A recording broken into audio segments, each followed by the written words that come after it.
बदले की आग, पुतिन का भड़का दिमाग। यूक्रेन में कयामत की रात, रूस ने की बमों की बरसात। 500 ड्रोन मिसाइलों से हमला, आधी रात यूक्रेन दहला।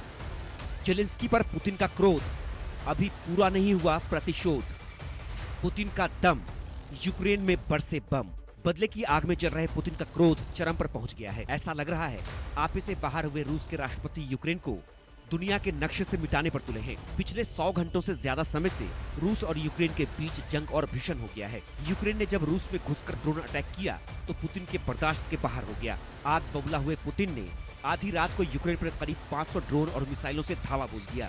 पिछले एक हफ्ते से जारी रूस के हमले का ये अब तक का सबसे बड़ा हमला माना जा रहा है। यूक्रेनी वायुसेना ने दावा किया है कि एक रात में रूस का बड़ा ड्रोन हमला, 479 ड्रोन और 20 मिसाइलों से हमला। यूक्रेन के कई हिस्सों में दागी गई मिसाइलें। रूस ने मध्य और पश्चिमी क्षेत्रों को बनाया निशाना। पिछले महीने यूक्रेन ने रूस के 5 एयरबेस को निशाना बनाकर ड्रोन अटैक किए थे। ये ड्रोन अटैक रूस के अंदर से ही एयरबेस के करीब से किए गए थे। इनमें कुछ एयरबेस यूक्रेनी सीमा से 4000 किलोमीटर से अधिक दूरी पर थे। यूक्रेन के ड्रोन अटैक के बाद से ही रूस यूक्रेन पर बुरी तरह से आक्रामक है। रूसी एयरबेस पर हुए हमले के बाद यूक्रेन पर आधी रात को हुआ हमला काफी बड़ा माना जा रहा है। हालांकि यूक्रेन की वायुसेना का दावा है कि उसने रूस के ज्यादातर ड्रोन मिसाइल मार गिराए। 277 ड्रोन और 19 मिसाइलों को मार गिराया।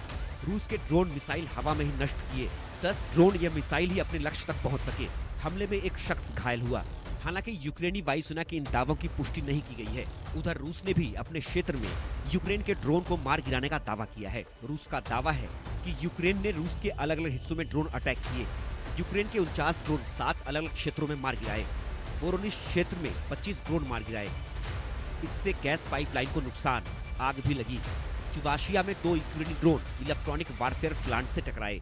मॉस्को से 600 किलोमीटर पूर्व में है चुबाशिया।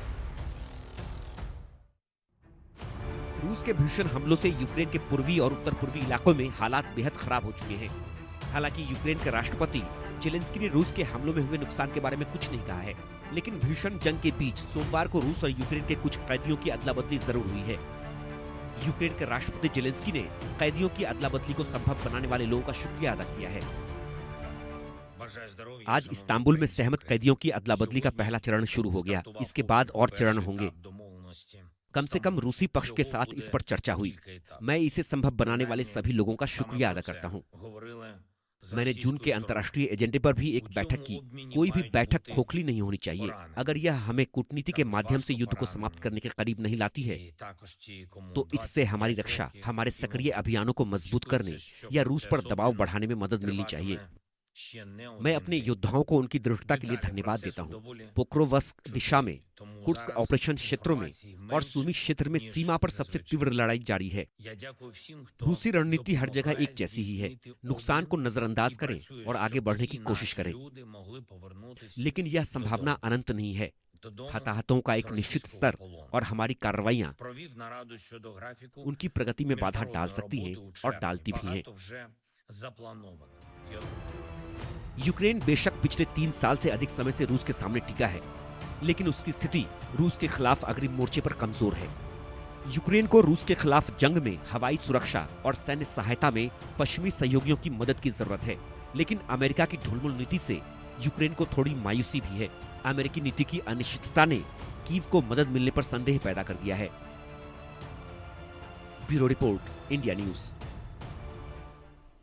युद्ध भीषण हो रही है। यूक्रेन पर एक के बाद एक कई वार हुए हैं। पुतिन के निर्देश पर यह सब कुछ हो रहा है और जिस तरीके से यूक्रेन तबाही झेल रहा है, सवाल ये कि आगे होगा क्या।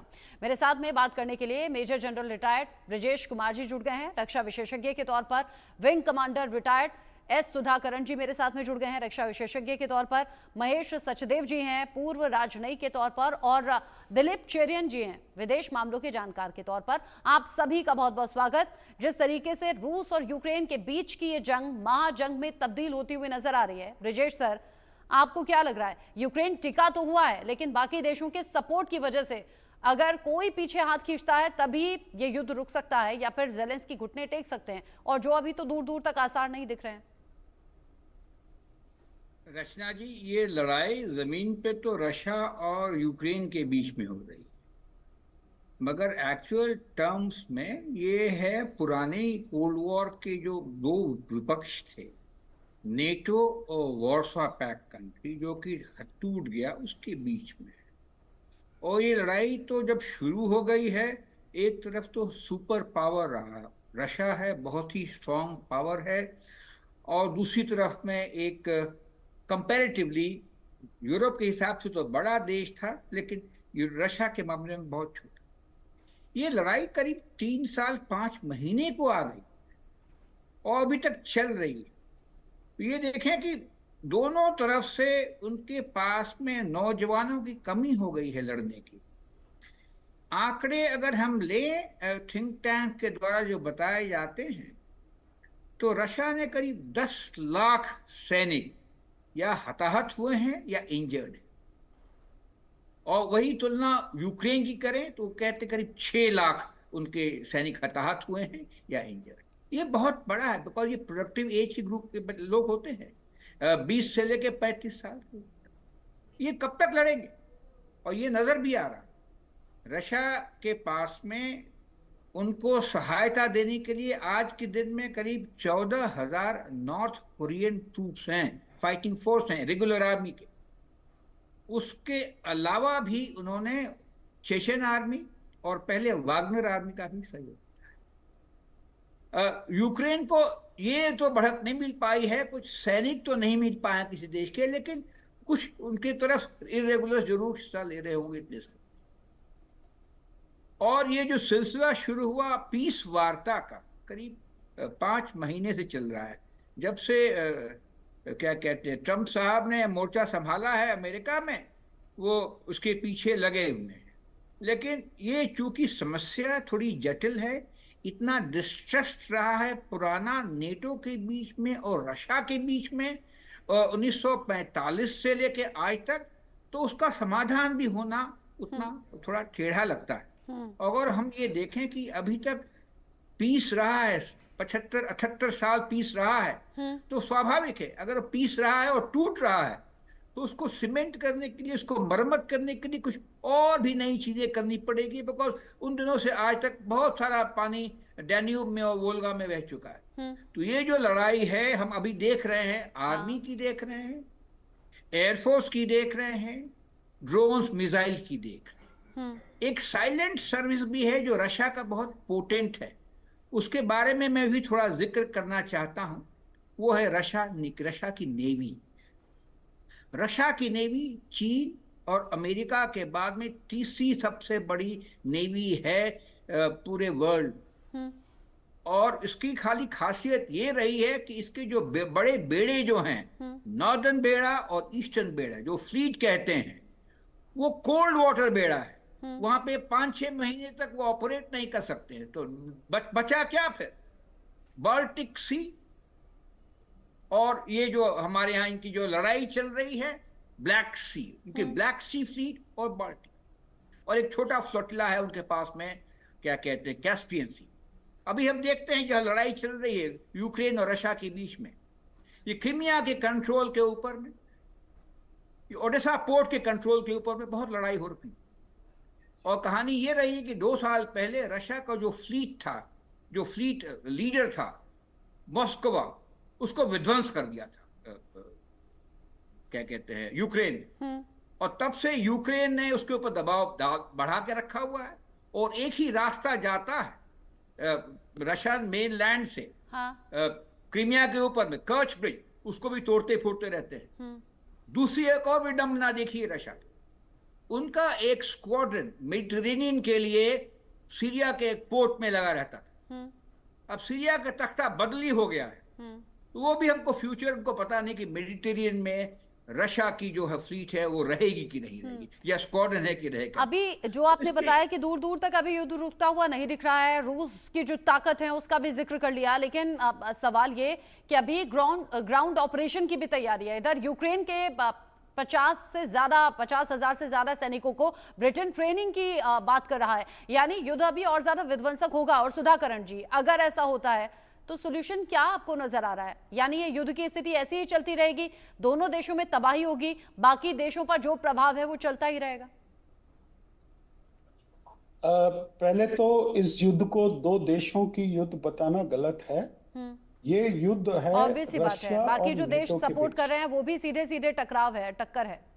रशिया और नेटो के बीच ये आपको जेलेंस्की और जब ट्रंप का मुलाकात हुआ था तो ट्रंप ने खुला जिक्र किया था कि जब तक मैं तुम्हारे पीछे हूं तब तक तुम्हारा जंग चलता रहेगा।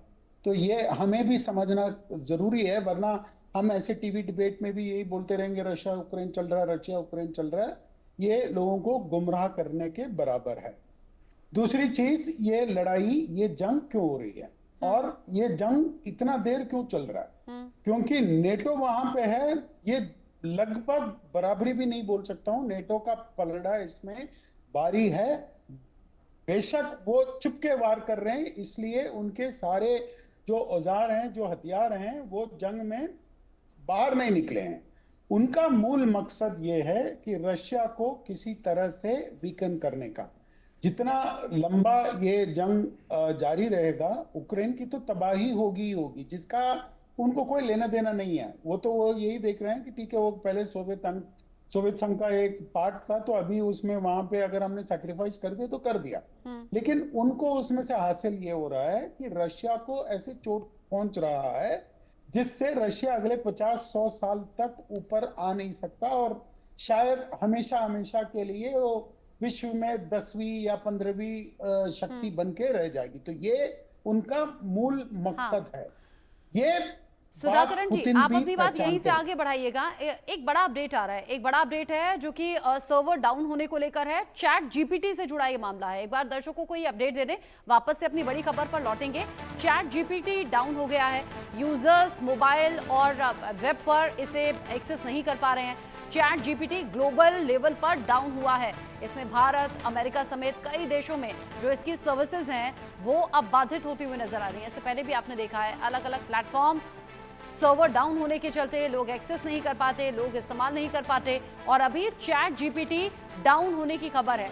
मोबाइल और वेब दोनों में ही ये दिक्कतें आ रही हैं और ये ओवरऑल देश नहीं बल्कि विश्व में देखने को मिल रहा है। यानी कि भारत, अमेरिका समेत कई ऐसे देश हैं जो इस सर्विस को अवेल अभी नहीं कर पा रहे हैं, एक्सेस नहीं कर पा रहे हैं। चैट जीपीटी डाउन हो गया है, फिर चाहे आप वो मोबाइल में इस्तेमाल कर लें या फिर आप वेब में इस्तेमाल कर लें। चैट जीपीटी डाउन होने से लोगों का काम भी प्रभावित हो रहा है। आजकल के जब भागदौड़ की जीवन में चैट जीपीटी का इस्तेमाल कॉलेज और स्कूल के स्टूडेंट भी कर रहे हैं, ऑफिस जाने वाले लोग भी कर रहे हैं। ऐसे में चैट जीपीटी का डाउन होना ये एक बड़ा ड्रॉबैक भी है, एक बड़ा नुकसान भी है और लोगों को इससे असुविधा ऑब्वियस सी बात है कि हो रही है। भारत, अमेरिका समेत अलग अलग देशों में अभी चैट जीपीटी के सर्वर के डाउन होने की खबर है। लोग इस्तेमाल नहीं कर पा रहे हैं।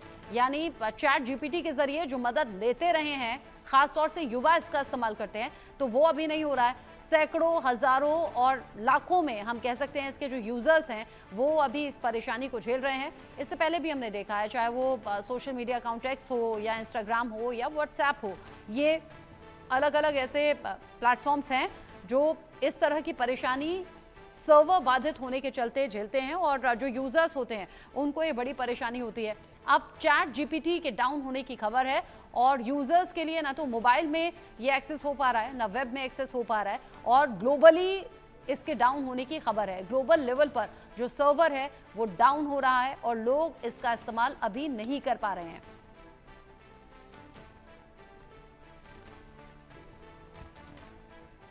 चैट जीपीटी के डाउन होने को लेकर, सर्वर डाउन होने को लेकर आगे जो अपडेट होगा अपने दर्शकों तक पहुंचाएंगे, बताएंगे। वापस से अपनी बड़ी खबर पर लौटते हैं। बड़ी खबर जो हम डिस्कस कर रहे थे इससे पहले, रूस यूक्रेन के युद्ध को लेकर और रूस यूक्रेन का युद्ध कैसे और ज्यादा भीषण हो गया है, ये अपने दर्शकों को हम बता रहे थे। क्योंकि पुतिन के निर्देश पर यूक्रेन पर एक ही रात में 500 से ज्यादा ड्रोन और मिसाइलों से हमला किया गया, बड़ी तबाही है। सुधाकरण जी, आप अपनी बात पूरी कर लें प्लीज। तो मैं ये कह रहा था कि जहां तक पुतिन का सवाल है, पुतिन को ये बात बहुत अच्छी तरह से पता है कि ये लड़ाई उसके और यूक्रेन के बीच नहीं है और इसीलिए वो लड़ रहे हैं। क्योंकि यूक्रेन तो एक बीच में एक जो वहां पे जो कठपुतली सरकार जो अमेरिकन डीप स्टेट द्वारा वहां पे एस्टैब्लिश किया गया था पोस्ट 2014, तो ये तब से चला रहा है, जिसके रिस्पांस में पुतिन ने क्रिमिया पे हमला करके उसको अपने ओर शामिल कर लिया था। अब अगर मैं ये आपको पूछूं कि अगर वो वेस्ट इंडीज या क्यूबा जैसे कंट्री में अगर रशिया जाके अपने मिसाइल्स रख दे या अपना सिक्योरिटी कवर दे दे, अमेरिका बिल्कुल उसको मंजूर नहीं करेगा, बल्कि अमेरिका भी वैसे ही व्यवहार करेगा जैसे अभी पुतिन व्यवहार कर रहा है। ये बहुत आसान है ये कहना कि यूक्रेन के खुद के डेमोक्रेटिक राइट्स हैं, कि वो उसके पास ये राइट्स है कि वो कहीं पे भी चूज कर सकता है, लेकिन देखिए राइट्स के साथ एक रिस्पॉन्सिबिलिटी भी होता है हर राष्ट्र का। उसको ये समझना चाहिए कि उसके नेबर कौन हैं हाँ। और वो किसके साथ मिल सकता है। अगर वो नेबर ये देख रहा है कि तुम मेरे एनिमी के साथ मिल रहे हो, तो वो उसको एक दूसरे तरीके से देख सकता है। और ये जंग बिल्कुल और एक इसीलिए हो सकता है ना कि यूक्रेन पुतिन पिछले दिनों इसीलिए भड़के हों, क्योंकि यूक्रेन ने भी बड़ी तबाही रूस में अलग अलग वक्त पर जो हमले किए हैं उसमें देखी है, की है बड़ी तबाही रूस में, और इसीलिए पुतिन अब और ज्यादा आक्रामक हो गए हैं गुस्से में आकर, और अब तक यूक्रेन पर जो सबसे बड़ा हमला है उसके होने की जानकारी मिल रही है। महेश सचदेव जी, अगर इसे ग्लोबली देखें, जैसा हम इससे पहले भी बात कर चुके हैं, दो देशों के बीच की लड़ाई नहीं है, बल्कि इसमें नेटो का सपोर्ट इस लड़ाई को, इस जंग को महाजंग में तब्दील कर रहा है, ये और ज्यादा एक्सपैंड होगा। सवाल ये भी होता है कि कहीं ये थर्ड वर्ल्ड वॉर की आहट तो नहीं? मैं नहीं समझता कि ये तृतीय विश्व युद्ध की आहट है। इसके कई कारण हैं। अगर अभी 3 साल में इस तरह की कोई बात नहीं हुई है तो आगे भी ऐसे होने की संभावना कम है। इस समय लड़ाई जो है वो कुछ तो मूछ की लड़ाई है, अपने स्वाभिमान की लड़ाई है रूस की तरफ से अगर देखा जाए तो। जिस तरह से 1 जून को ड्रोन अटैक रूस के दूर दराज के वायुसेना के केंद्रों पर हुए थे, उसने 2-3 चीज़ें पुतिन साहब को दर्शाई हैं या उनको खोखला बताया है। पहली बात तो वो ये जो अटैक किए गए थे ये यूक्रेन की जासूसी संस्था एसबीयू की तरफ से किए गए थे, और अंदर तक इन हवाई अड्डों के करीब तक जा करके फिर क्वाड्राप्टर जो कि 4 पंखों वाले ड्रोन्स होते हैं छोटी अवधि के लिए, छोटी दूरी के लिए, वो छोड़े गए थे।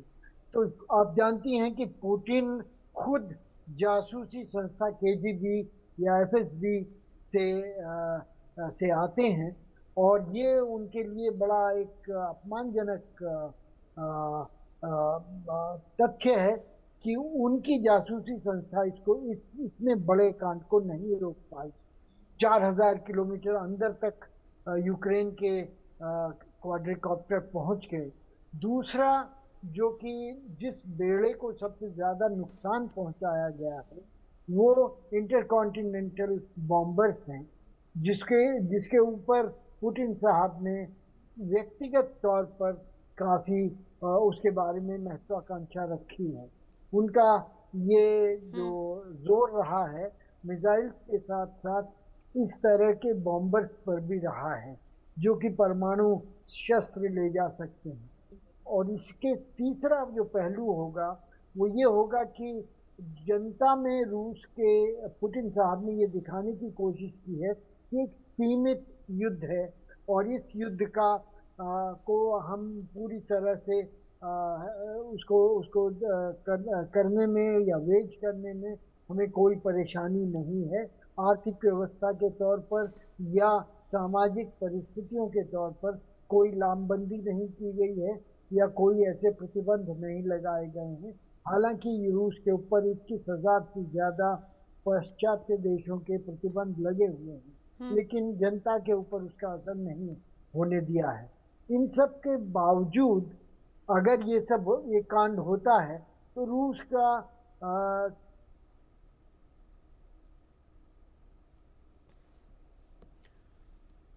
आपकी आवाज आनी बंद हो गई है सर। एक काम करती हूँ, आगे जो बड़ा अपडेट है वो दर्शकों को दे दें, उसके बाद में मेहमानों का रुख करेंगे। इस बीच एक बड़ा अपडेट भी है, तस्वीरें तो हम लगातार दिखा रहे हैं जो बड़ी तबाही की है यूक्रेन के अलग अलग हिस्सों में, जो ड्रोन और मिसाइलों से हमला किया है उसमें जगह जगह तबाही की खबर। रूस और यूक्रेन जंग के बीच में एक बड़ा अपडेट भी जानिए। रूस ने नया ड्रोन तैयार किया है, यूक्रेन पर नए ड्रोन से अटैक करेगा रूस। AI powered strike drone V2U तैयार किया गया है रूस की तरफ से। यूक्रेन की खुफिया एजेंसी ने यह दावा किया है। यूक्रेन जो कि रूस की हर एक्टिविटी पर नजर बनाता भी है, जाहिर सी बात है दुश्मन देश है, ऐसे में क्या हथियार इस्तेमाल करेगा, क्या अटैक हो सकता है, तो यूक्रेन की खुफिया एजेंसी ने दावा किया है AI पावर्ड स्ट्राइक ड्रोन तैयार किया है रूस ने, और ये बड़ा खतरनाक है। यूक्रेन की खुफिया एजेंसी दावा कर रही है कि अब नए ड्रोन से अटैक की तैयारी रूस कर रहा है, और ये नया ड्रोन रूस ने तैयार किया है यूक्रेन के लिए, खास तौर पर यूक्रेन में बड़ी तबाही के इरादे से AI powered strike drone V2U तैयार किया गया है, और इसी के जरिए अब यूक्रेन पर बड़ा हमला करने की तैयारी भी है। मेरे साथ में खास मेहमान लगातार जुड़े हुए हैं और उनका हम रुख कर लेते हैं। दिलीप सर, ये जो सिचुएशन अभी की बनी हुई है इसको लेकर क्या लग रहा है? रूस जो टेक्नोलॉजी के मामले में कहीं ज्यादा एडवांस्ड है, ताकत के मामले में एडवांस्ड है, रूस की सेना दुनिया के ताकतवर सेनाओं में गिनी जाती है, क्या लग रहा है यूक्रेन ने अपनी शामत खुद बुला ली है जो पिछले दिनों अटैक किए गए? और अगर ऐसा होता है आधुनिक हथियारों के साथ जो रूस बार बार हमले कर रहा है, क्या होगा? रचना, मुझे जो लग रहा है कि अगर हम प्योर डिफेंस एनालिसिस से थोड़ा सा हट के देखें, इसमें तीन चीजें बहुत इंपॉर्टेंट है। एक तो जो यूक्रेन का स्ट्रेंथ है वो है एक्चुअली टेक्नोलॉजी, प्रोग्रामिंग, AI, इन चीजों पे। तो रूस का भी मेन स्ट्रेंथ वहीं से आता था। जो रूस अब डेवलप किए हैं और उसका खबर जो यूक्रेन दे रहे हैं, मेरे ख्याल में ये एक नया डेवलपमेंट हो सकता है, पर इससे यूक्रेन को उतना खतरा नहीं है जितना रूस का जो बॉम्बिंग और उनका जो कैपेबिलिटी है और उनका जो फाइनेंशियल कैपेबिलिटी है, उसके वजह से यूक्रेन पे बहुत दबाव पड़ रहा है। मेरे ख्याल में यूरोपियन यूनियन, सेकंड पॉइंट ये है कि यूरोपियन यूनियन अभी जो सहायता दे रहे हैं वो आगे से शायद बढ़ गया हो, पर अमेरिकन जो सहायता दे रहा था वो मेरे ख्याल में कम हो चुका है। तीसरी चीज, ये एक ईगो बैटल है जेलेंस्की और पुतिन के बीच में। पुतिन को जेलेंस्की के लेवल पे आने में बहुत डेंजर है इंटरनली भी। वो अभी सोच रहे हैं कि मैंने सारा कंट्रोल कर चुका हूं, मैं अटैक कर रहा हूं, मेरा आक्रमण से वर्ल्ड में सबको दिख रहा है कि यूक्रेन पे कितना दबाव हो रहा है। पर मुझे लग रहा है कि हम जो सोचते हैं कि पुतिन पे कोई दबाव नहीं है, वो इंटरनली दबाव तो अभी पड़ चुका होगा, क्योंकि जो अटैक यूक्रेन ने किया है वो सिर्फ रूस पे नहीं पर पुतिन पे एक अटैक था। और हमें ये समझना पड़ेगा कि जियोपॉलिटिक्स में ईगो चीज जो है, जब वो आता है तो बाकी बैलेंसिंग फोर्सेस जो है वो कम इम्पैक्ट का होता है। आपने बताया ये जो टकराव है, और अच्छा कुछ नई तस्वीरें भी हैं, ये बड़ी तबाही की तस्वीरें हैं और अपडेटेड तस्वीरें हम दर्शकों को बार बार दिखा रहे हैं। यूक्रेन ने भारी तबाही झेली है और रूस की तरफ से ये ताकतवर जो अटैक हैं वो अब बढ़ गए हैं, क्योंकि जाहिर सी बात है पुतिन जो जेलेंस्की से चाहते हैं, यूक्रेन से चाहते हैं, उसके लिए जेलेंस्की तैयार नहीं हुए और ये युद्ध भीषण होता रहा। अब तो मामला यहाँ तक पहुंच गया है कि अत्याधुनिक हथियारों में, जिसमें एक तो ये जो AI पावर्ड ड्रोन तैयार किया है और श्निक मिसाइल के इस्तेमाल की बात सामने आ रही है, यहाँ तक कि परमाणु हमले तक की धमकी ब्रिजेश सर रूस ने दे दी है। तो क्या अब यूक्रेन का ये अंत नजदीक है, क्योंकि जेलेंस्की झुकेंगे नहीं, पीछे हटेंगे नहीं? रचना जी, मुझे लगता है जेलेंस्की जब तक नहीं झुकेंगे जब तक कि उनको सपोर्ट मिलेगा नेटो से। एक वक्त के बाद में इतनी बॉम्बिंग होती है, इतनी डिस्ट्रक्शंस होते हैं। 3.5 साल से हमने देखा रशिया ने न्यूक्लियर पावर प्लांट पे, एनर्जी सेक्टर पे, पॉपुलेशन पे इतना हमला किया है, उसके बाद में कोई शायद उनको वो दर्द कम होता है। वो they have got proof of the pain which the Russians had inflicted.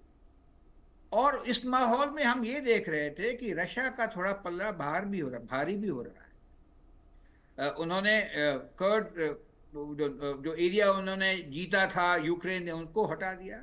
पूरे ईस्टर्न और सदर्न एरिया में जो कब्जा है उसमें उनकी फौजें भी आगे बढ़ रही थी, और अमेरिकन प्रेसिडेंट भी कुछ नहीं कर रहे थे। वो कुछ कर सकते थे, जैसे कि रशिया के ऊपर और सैंक्शंस लगाना, दूसरा यूक्रेन को खुले फिर सहायता देना जो उन्होंने बंद करके।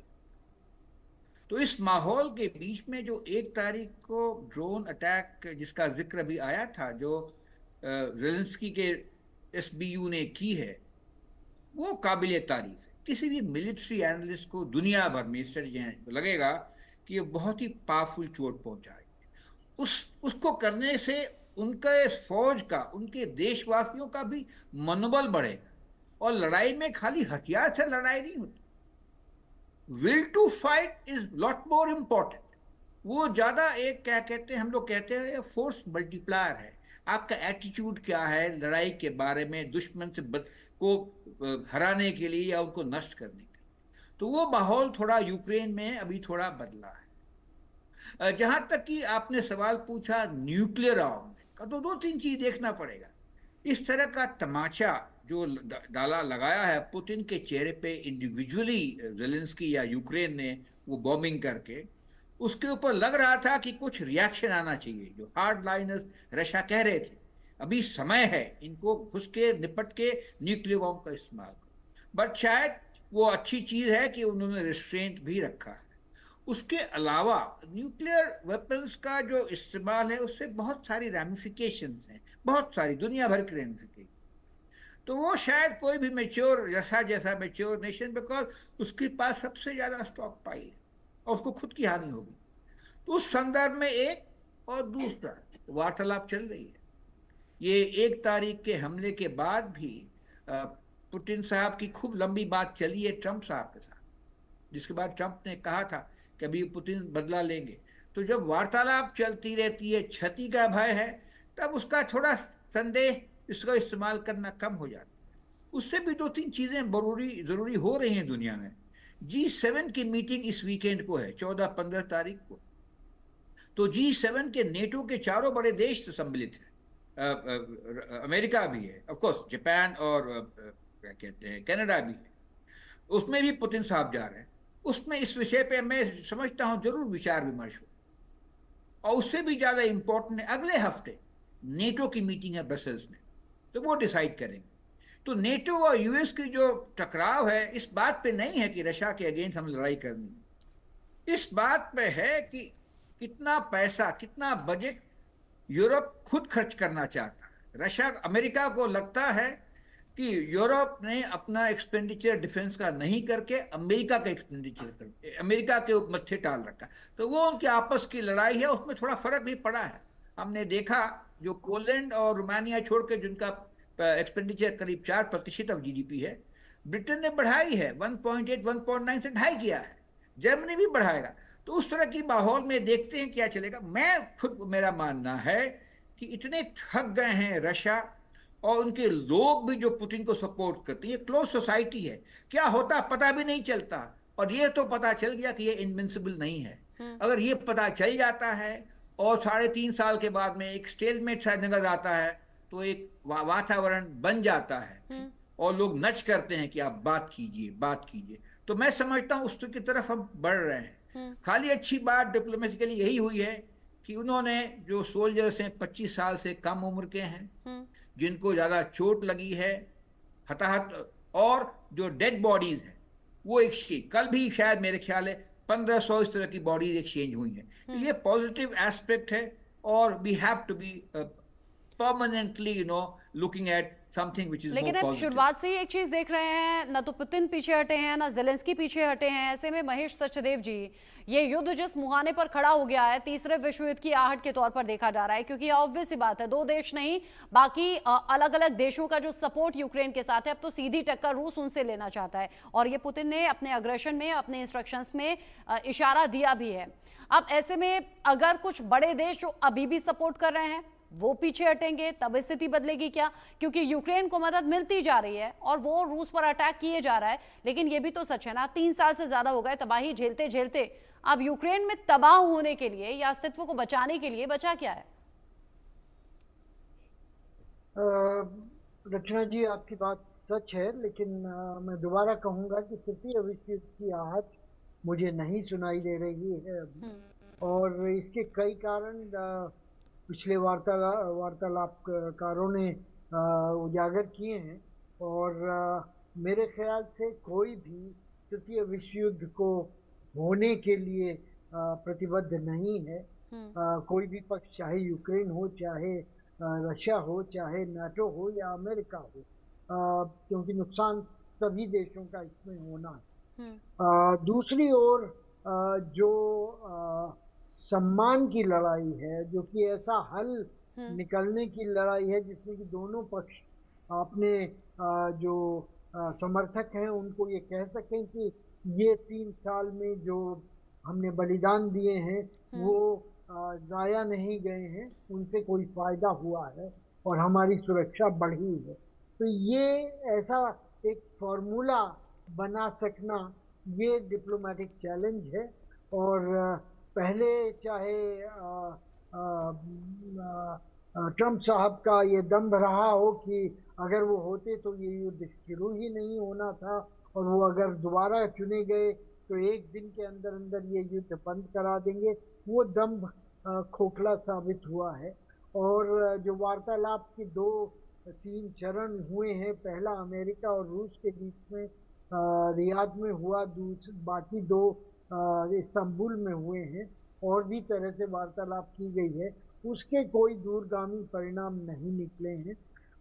तो अभी मेरे ख्याल से ऐसी एक परिस्थिति नहीं बनी है कि दोनों में से कोई पक्ष हार मानने को तैयार हो या समझौते के लिए ऐसी शर्तें प्रस्तावित की जाएं जो ट्रम्प साहब ने की थी। पर वो ट्रांजैक्शनल प्रेसिडेंट हैं, उनके पास इतना धैर्य नहीं है कि वो इस तरह से लंबे वार्तालाप के बाद किसी तरह से युद्ध विराम करा सकें।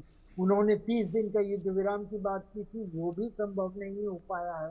तो स्थायी युद्ध विराम की परिस्थितियां अभी नहीं बनी।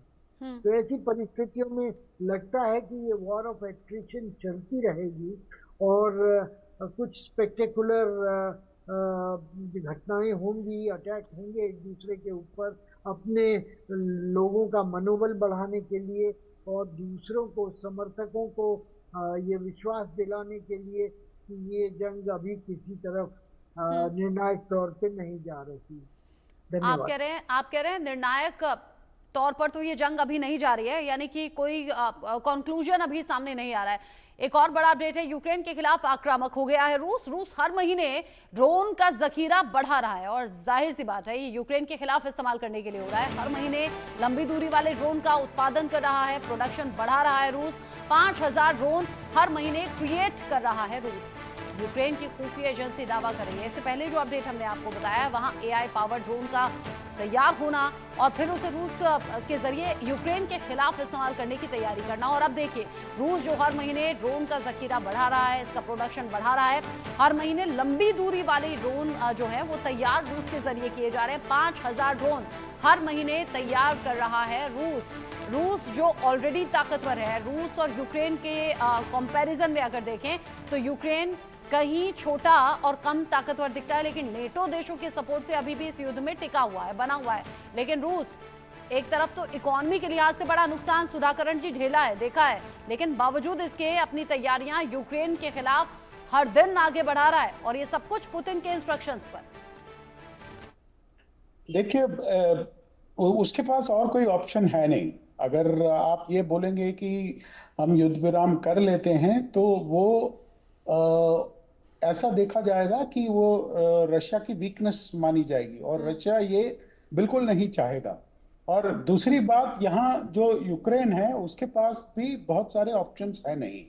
और रशिया जितना ज्यादा अभी, अगर आप ये युद्ध विराम की अगर बात करेंगे, अगर उसको कोई सीज फायर के लिए उनको नेगोशिएट करना है तो रशिया का इस इस टाइम पे अपर हैंड है और वो बिल्कुल ये नहीं चाहेगा कि वो जो 20% जो जमीन उसने अपने कब्जे में ले रखा है वो यूक्रेन को वापस नहीं देने वाला। यानी कि यूक्रेन को बहुत सारी कंसेशंस देनी पड़ेंगी और वो कंसेशंस तभी देगा जब एक निर्णायक मोड़ पे पहुंचेगा। और मेरे हिसाब से निर्णायक मोड़ पे तब पहुंचेगा जब रशियन हथियार जो हैं कीव के command and control which means Zelensky तक जब तक नहीं पहुंचेंगे तब तक ये होना मुझे अभी फिलहाल मुश्किल लग रहा है। कमांड एंड कंट्रोल जो उनकी जो टॉप मोस्ट फॉर्मेशन है उसको डिसमेंटल जब तक रशिया नहीं कर पाएगा ये जंग चलता रहेगा, क्योंकि वो जो कमांड एंड कंट्रोल है वो इशारे पे चल रहा है वेस्ट का, और वेस्ट का मेन एम ये है रशिया को वीकन करने का। तो ये एक बहुत ही कॉम्प्लेक्स सिचुएशन है जिसमें ये जीरो सम गेम है। अभी इसमें कोई पीछे नहीं हटने वाला और इसमें आपको ब्रेक थ्रू और रशिया को भेजना यूक्रेन के लिए या नेटो के लिए खतरे से खाली नहीं है, क्योंकि अगर नेटो ऐसे हथियारों का इस्तेमाल करता है जो रशिया के भीतर जाके रशियन कमांड एंड कंट्रोल को डिस्टर्ब करने की अगर कोशिश करेगा तो आप हाइपरसोनिक वेपन्स और मिसाइल्स जो यूरोप में जाके ये वॉर यूरोप तक पर फैल सकता है, जो नेटो कभी भी नहीं चाहेगा। तो नेटो ये गलती करेगा भी नहीं। तो नेटो जो वेपन सप्लाई करेगा वो ज्यादातर यूक्रेन के जमीन से ही हमला करेगा और इस वजह से रशिया ये एक वॉर ऑफ एट्रिशन का गेम खेल रहा है, जैसे धीरे धीरे धीरे धीरे वो जमीन कब्जा कर रहा है और दूसरा वो हमले पे हमला करके यूक्रेन की जो वॉर वेजिंग मशीनरी है उसको वो निस्तानाबूद कर रहा है। तो ये ज़ेलेंस्की जितनी जल्दी ये समझ जाएंगे उनके लिए अच्छा है, लेकिन ज़ेलेंस्की खुद एक ऐसे घेरे में बंधे हुए हैं नेटो के और यूएस के अंदर, तो उनके पास भी ज्यादा ऑप्शन नहीं है। तो ये फिलहाल तो ये चलता ही रहेगा, ये आगे पीछे चलता ही रहेगा। अगर इन्होंने इससे ज्यादा कोई स्पेक्टेकुलर अटैक्स मैनेज किए हैं रशिया के अंदर देन फिर एस्केलेशन हो सकता है, वरना ये आपको ड्रोन से आए दिन 40-50 ड्रोन जाके ये हमला जारी रहेगा। आप कह रहे हैं हमला जारी रहेगा और यहाँ जो जंग की शुरुआत हुई थी वो हमने देखा था कि ज़ेलेंस्की के लिए यूक्रेन के लिए कहा जा रहा था दिलीप सर कि छोटा सा पिद्दी सा देश है वो 3 दिन में ही झुक जाएगा, लेकिन फिर 3 महीने हो गए, अब तो 3 साल से ज्यादा ये वक्त हो गया है। नेटो देशों के हाथों क्या यूक्रेन और ज़ेलेंस्की खेल गए हैं और क्या अब एस्केप रूट बचा नहीं, यानी कि पीछे जाने का रास्ता बाकी नहीं है क्या? देखिए, दोनों लीडर्स के लिए पीछे जाने का रास्ता अब बंद होते जा रहा है। ज़ेलेंस्की को भी ये पता है कि उस देश के अंदर भी उसके खिलाफ पावर्स है और उसके सपोर्ट में जो यूरोपियन यूनियन, नेटो और जो अमेरिकन शक्तियां हैं उसके सपोर्ट से ही वो बचा रहा है। पर जैसे कई लोगों ने अभी इस वक्त बताया कि हम सोच रहे हैं कि ये युद्ध जो है ये रूस और यूक्रेन के बीच में है, पर हमें यह भी याद रखना है कि चाइना का भी यही इंटरेस्ट है कि रूस हल्का सा वीक हो जाए, क्योंकि उनका निगोशिएशन और उनका दोस्ती में भी चाइना को फायदा है कि अगर रशिया में दबाव बढ़ते गया तो हमें समझना है कि ये बैटल अभी चलते रहेंगे। और जो ट्रंप ने भी हाथ बीच में कोशिश किया था क्या सीज फायर का, वो मेरे ख्याल में वो हाथ भी अब हट गया है।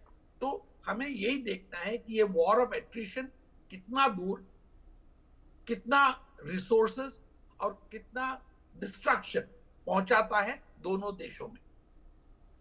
जिस तरीके से अभी तक की सिचुएशन है, इस बीच एक और बड़ा अपडेट भी है, क्योंकि लगातार ये जो हमले हैं ये दोनों तरफ से बढ़े हैं, दोनों तरफ ही नुकसान की खबर है। रूस यूक्रेन युद्ध के बीच एक बड़ा अपडेट ये भी, रूस यूक्रेन में युद्धबंदियों की अदला बदली को लेकर खबर है। इस्तांबुल में दोनों पक्षों में सहमति भी बनी है।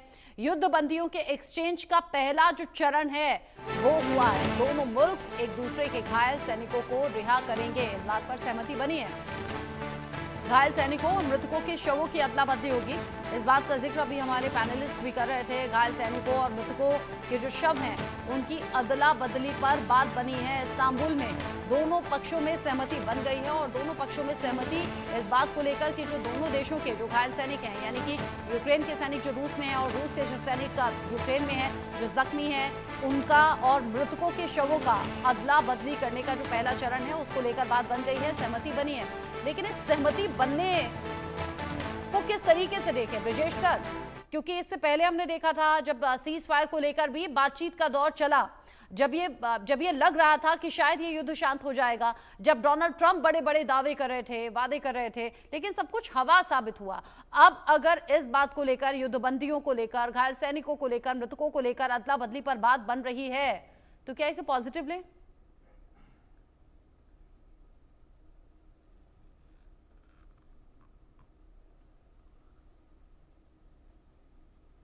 ब्रिजेश सर, आवाज नहीं आ रही आपकी, शायद आप अनम्यूट हैं।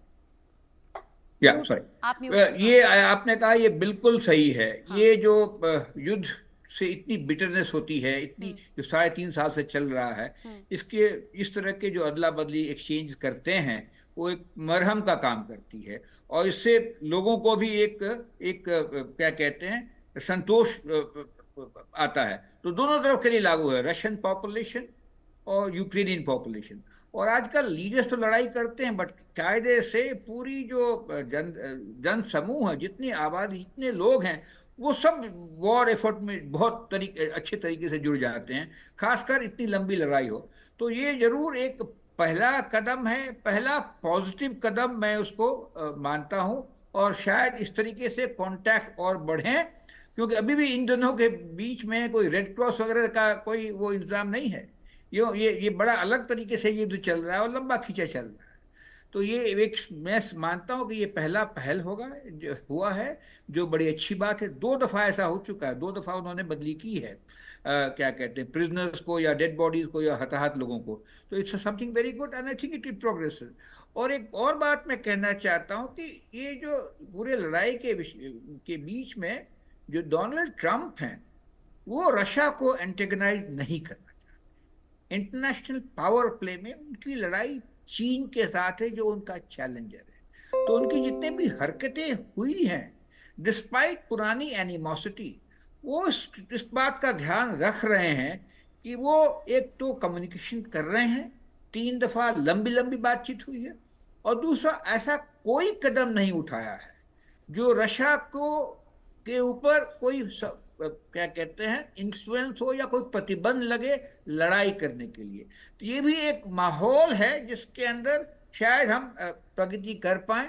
लेकिन हाँ, इसमें बड़ा मुश्किल है, क्या कहते हैं, ये बोलना कि हाँ अभी लड़ाई खत्म होने वाली है या खत्म हो जाएगी कुछ महीने में, कहना बड़ा मुश्किल है। लेकिन चूंकि इतनी क्षति हो रखी है, इतनी थकावट हो रखी है ट्रूप्स में, उनके मिलिट्री के बीच में, उनके स्ट्रेटेजिक लीडरशिप के बीच में, और उसके अलावा जो प्रेशर है पब्लिक का, डिस्ट्रक्शन हो तो क्या कहते हैं, लोग हताहत हुए हो तो, या फिर लोग जो जख्मी हुए तो इस सब माहौल के बीच में मेरे ख्याल है अभी वो आएगा समय, कहेंगे भाई कोई फायदा नहीं है। बिकॉज ड्रोन की लड़ाई नहीं होती, it's a low cost option. 1000 euro में एक ड्रोन मिलता है। हम कुछ लोग पहले हम लोग कहते थे अलीबाबा से ड्रोन खरीदो, क्या कहते हैं, इंटरनेट पे, और उसमें कुछ चीजें लगाओ, बेचो और फायर करो। तो ये तो चलता रहेगा बिकॉज लो कॉस्ट ऑप्शन। तो मैं समझता हूँ कि वो शायद हम उसके आसपास पहुंच गए हैं कि इसका अंत अच्छा ही हो, और दुनिया भी थक गई। बिल्कुल, दुनिया थक गई है। हम लोग भी इस पर बात करते हैं, 3 साल से ज्यादा हो गए युद्ध को, और ज़ेलेंस्की न जाने के जिद पर अड़े हैं या फिर पुतिन न जाने के सोच के साथ आगे बढ़ रहे हैं। इस बीच एक और अपडेट है, रूस और यूक्रेन के युद्धबंदियों के मेडिकल टेस्ट को लेकर अपडेट है। बेलारूस में युद्धबंदियों का मेडिकल किया जा रहा है, सैनिकों के मानसिक स्वास्थ्य की जांच हो रही है। 25 साल से कम उम्र के बंदियों की अदला बदली को लेकर ये जानकारी है। मेडिकल टेस्ट के बाद युद्धबंदी घर भेजे जाएंगे, जो इससे पहले हमने एक पॉजिटिव साइन बताया। दोनों देशों के बीच इसमें सहमति बन गई है साथ ही साथ जो मृतक हैं उनके शवों को भी एक्सचेंज किया जाएगा, युद्धबंदियों की अदला बदली होगी, जो घायल सैनिक हैं, सिपाही हैं, उन्हें अब सुपुर्द किया जाएगा और साथ ही उनका मेडिकल टेस्ट हो रहा है। मेंटल कंडीशन क्या है उसको लेकर जांच चल रही है। मेडिकल टेस्ट के बाद में इन सभी युद्धबंदियों को घर भेजा जाएगा। रूस और यूक्रेन के युद्धबंदियों का मेडिकल टेस्ट अभी जारी है। बेलारूस में ये मेडिकल टेस्ट किया जा रहा है और जाहिर सी बात है, अगर हम इतना दूर बैठे हुए, जिसमें हजारों मील दूर बैठकर अगर हम इस बात का डिस्कशन कर रहे हैं सुधाकरण जी कि युद्ध के हालात हैं, क्या यूक्रेन पर बीत रही है, क्या फिर रूस का नुकसान यूक्रेन ने किया है, जाहिर सी बात है मेंटल कंडीशन पर असर तो होता होगा फिजिकल चोट के साथ साथ।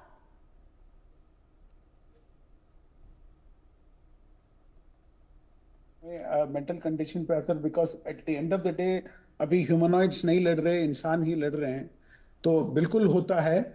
लेकिन हमें ये ट्रेनिंग भी दी जाती है कि युद्ध के मैदान में जब कोई योद्धा जाता है तो वो अपने मेंटल कंडीशन की चिंता ज्यादा नहीं करता। उसके सामने सिर्फ दुश्मन होता है, लक्ष्य होता है और उसके सामने वार करने का बस एक जुनून सा होता है। तो ज्यादातर जो सोल्जर्स होते हैं वो वैसे ही होते हैं। हम जो मामूली इंसान के तुलना में अगर हम देखेंगे तो इन सब बातों की बहुत बड़ी अहमियत होती है, लेकिन युद्ध के मैदान में एक योद्धा के लिए इन सब बातों का, क्योंकि मैं खुद रहा हूं, क्योंकि वहां जाके हमारा माहौल और जो हमारी जो सोच है वो चेंज हो जाता है। हम लगभग 11 महीने डिप्लॉयड थे ऑप पराक्रम में, बिल्कुल लाहौर के पास। तो हर योद्धा का यही रहता है कि एक्शन वाला दिन कब आता है। तो बाकी लोग ये सोचते हैं कि नहीं, हमें अमन चाहिए, शांति चाहिए। फौज ना अमन और शांति के मकसद से जाता ही नहीं है युद्ध के मैदान में। युद्ध के मैदान में एक बार जब कोई फौजी प्रवेश कर जाता है तो फिर उसके बाद वो हार या जीत की बात होती है।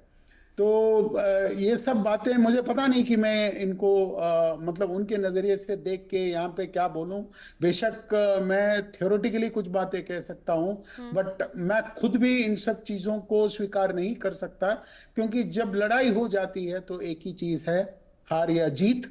और हार या जीत में भी वही है कि हमें अपने मुल्क को कैसे बचाना है और हम अपने आखिरी सांस तक कैसे लड़के हम अपनी सेवा दे सकते हैं। ये एक अकेला एक प्रोफेशन है जहां पे हम तनख्वाह के लिए काम नहीं करते, क्योंकि आप किसी को 40-50 हजार में उनकी जिंदगी नहीं खरीद सकते। आप ये कहीं पे भी किसी को अपने जान को दांव पे लगाने का शपथ लेने के लिए किसी को भी नहीं बोल सकते, ना कोई लेता है।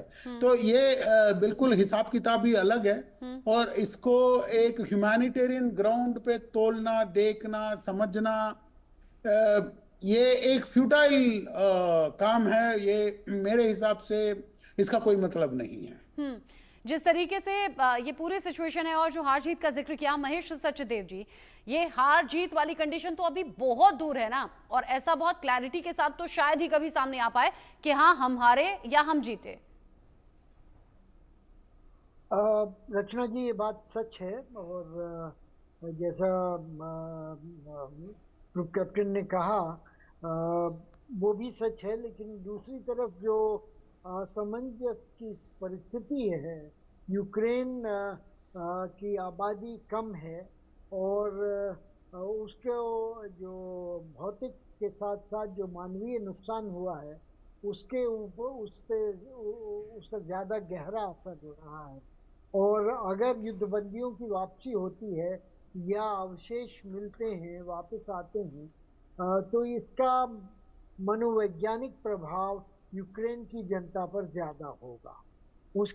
उसके लिए ये अच्छा शगुन माना जाएगा कि उसके राष्ट्रपति ने इस तरह की वार्तालाप करके अपने नौजवानों को प्रिजनर ऑफ वॉर के लेवल से निकाला है और वे अपने देश वापस आ गए हैं अपने परिवार के सदस्यों के बीच और दोबारा से लड़ाई लड़ने के लिए उद्यत हो सकते हैं। तो ये हार जीत से अलग नहीं इसको देखा जा सकता, क्योंकि सैनिक क्षमता के हिसाब से रूस और यूक्रेन के बीच में एक एसिमेट्री है जिसका कि मानवीय पहलू अपनी हाँ। जगह पर है।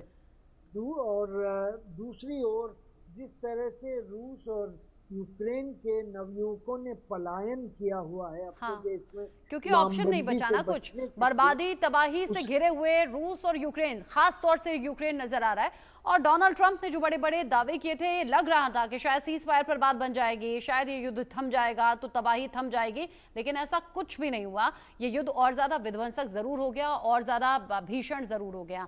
अभी देखना होगा आगे क्या होता है, ज़ेलेंस्की क्या फैसला लेते हैं, या पुतिन ये कहर बरपाना कब खत्म करते हैं। आप सभी का शुक्रिया।